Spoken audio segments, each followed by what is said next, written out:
everyone, my name is Mishita Sharma, and as you all know, during the pandemic, we all should be very careful of our health.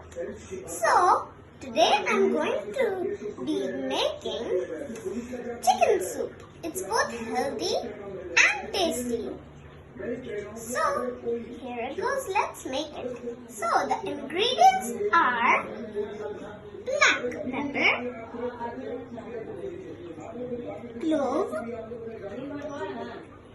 cinnamon, garlic, ginger, onion,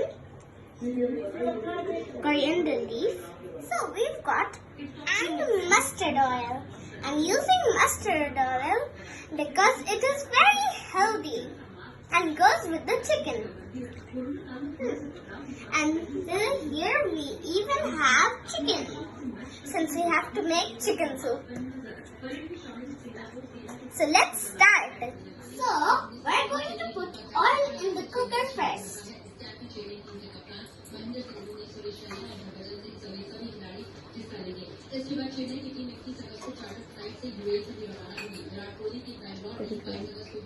Let it warm for some time. Now